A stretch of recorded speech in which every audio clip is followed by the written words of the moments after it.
आपने पिछले 5-7 साल में जो मुहिम चलाई, आपने भी खुद बहुत इन्वेस्टिगेशंस की हैं आम आदमी पार्टी सरकार के खिलाफ, अपने स्तर पर भी की हैं, आरटीआई के जरिए भी की हैं। आपको क्या पता चला इस सरकार में क्या क्या गड़बड़ियां चल रही थी जो आपने ढूंढी? देखिए, जैसे शराब घोटाला कहते हैं कि कांग्रेस पार्टी ने ही खोद कर निकाला सबसे पहले। जी, बल्कि उसमें हमारे पूर्व जो अध्यक्ष अनिल चौधरी, उन्होंने ही चिट्ठी भेजी। अब जैसे मैं बताता हूं कि क्या होता है, कई चीजें तो हम लोगों ने आरटीआई के माध्यम से पता की, बहुत है हमारे पास, धीरे धीरे हम उसको भेजते भी रहे हैं सरकार में। कभी कभी इसी एक और चीज हुई थी कि शीला जी क्योंकि एक ऐसी मुख्यमंत्री थी जिसे ब्यूरोक्रेसी पसंद करती थी, तो हम लोगों का भी एक संबंध था और वो संबंध चलता चला आता है। वहां से बहुत सी खबरें हमें मिली शराब घोटाले की। मैं आपको सिंपल बताता हूं खबर कहां से आई। मेरे एक रिश्तेदार हैं जो किसी एक लिकर कंपनी में काम करते हैं, मेरा बड़ा प्रिय है। एक दिन ऐसे बात करते करते मुझसे ऐसी बात कर रहा था, कहने का चाचू बड़ा गड़बड़ हो रहा है दिल्ली सरकार की एक्साइज पॉलिसी में। तो मैंने क्यूरियोसिटी दिखाई, मैंने कहा क्या गड़बड़ हो रहा है?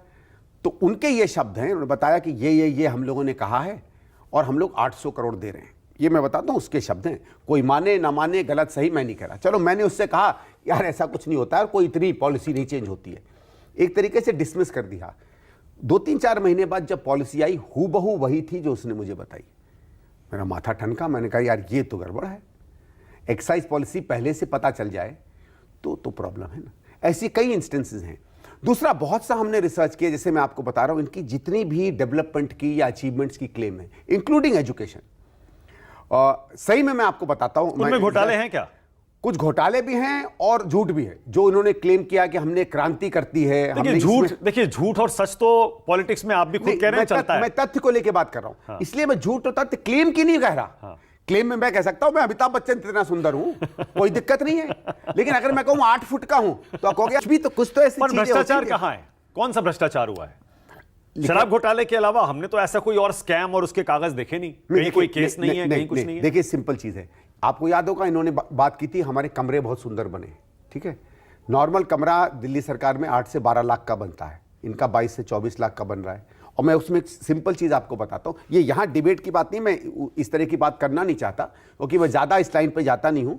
लेकिन इन्होंने, मुझे याद है शीला जी के समय एक ऑपरेशन रूपांतर हुआ था जिसमें कमरों का ट्रांसफॉर्मेशन हुआ था। और अगर आप, मुझे पता होता है तो मैं अपना लैपटॉप लेके आता हूं, आप उन कमरों को और उस ट्रांसफॉर्मेशन को देखिएगा, आपको लगेगा कि आज जिन स्कूलों की ये फोटो दिखा रहे हैं ये तो तब के स्कूल हैं। मैसिव ट्रांसफॉर्मेशन हुआ था। लेकिन उस समय शुरू हुआ था, नई सरकार आई, नई सरकार ने उसको थोड़ा बड़े स्केल में किया क्योंकि उस समय रिजल्ट्स का ट्रांसफॉर्मेशन बहुत बड़ा था जो इनके ट्रांसफॉर्मेशन को बौना दिखाता है। पर वो छोड़िए। तो शीला जी के पास मुझे याद है हम लोग एक मीटिंग में थे, कुछ लोग आए, उनका के साथ नीचे ग्रेनाइट की फ्लोर्स बनाइए। मैडम ने यह कहा ग्रेनाइट की फ्लोर जो है हमारे यूनिट रेट में नहीं आती है, उस मार्केट रेट पे चलती है, मार्केट रेट पे भ्रष्टाचार होता, मैं इसको नहीं करने दूंगी। इन्होंने क्यों किया ग्रेनाइट पे? ग्रेनाइट से मुझे एक चीज बताओ, ग्रेनाइट से क्या शिक्षा बेटर हो जाती है? टीचर बेटर पढ़ाने लगता है? बच्चे ज्यादा सीखने लगते हैं? क्या है?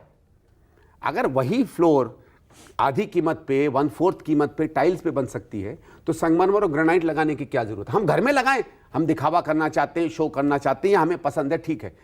पब्लिक गुड्स तो ऐसे नहीं खर्च होते ना। ऐसे करके तमाम एग्जाम्पल्स हैं। अब जैसे एक मैं आपको छोटा बताता हूं, इन्होंने स्वीज ट्रीटमेंट प्लांट्स के 4 पैकेजेस अप्रूव किए। डीपीआर 14 लाख का था, अलॉटमेंट हुआ 19 लाख में। कैसे हो गया भाई? ये तो खुद कहते हैं ना कि एक जमाने में मैंने कीमतें कम कर दी थी फ्लाईओवर्स की, याद है? और वो भी सरासर झूठ है, उसको फैक्ट में मैं आपको बता देता हूं। अगर आप कहेंगे तो मैं आपको पीडब्ल्यूडी के नंबर्स भेज देता हूं। हुआ क्या, जैसे कोई एक एग्जांपल देता हूं, ये एक बताते हैं कि एक फ्लाईओवर जो है 450 करोड़ में शीला जी ने किया, मैंने उसको 293 करोड़ में बना दिया। बिल्कुल सही नंबर है। अब नंबर का तथ्य देख लीजिए।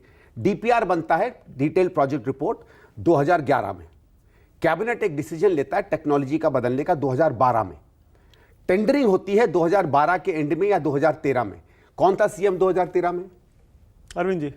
शीला जी। शीला जी एंड में थी, उसके बाद ये शीला जी गई हैं अक्टूबर नवंबर में। टेंडरिंग होती है जनवरी फरवरी में। ठीक है, टेंडर आता है 293 करोड़ का।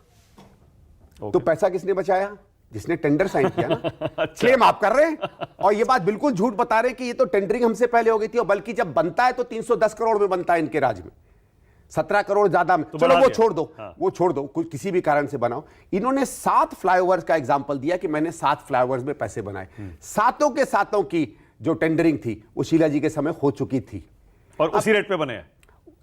देखो समय जब लगता है जो जैसे बढ़ गया थोड़ा। जैसे 720 करोड़ का डीपीआर बना, एक्चुअल 670 करोड़ का हुआ। ये कह रहे हैं कि मैंने 670 करोड़ का बचाया, मैंने 80 करोड़ बचा दिए। 80 करोड़ शीला जी ने बचाया, आपने नहीं। तो ये मैं कह रहा हूं इस तरह के आप, ठीक है आप ये कह दो मैंने जल्दी बना दिया, टाइम पर बना दिया, लेकिन अगर आप ये क्लेम करो कि आपने टेंडरिंग की तो झूठ है या एग्जैजरेशन है, ये आप तय करें।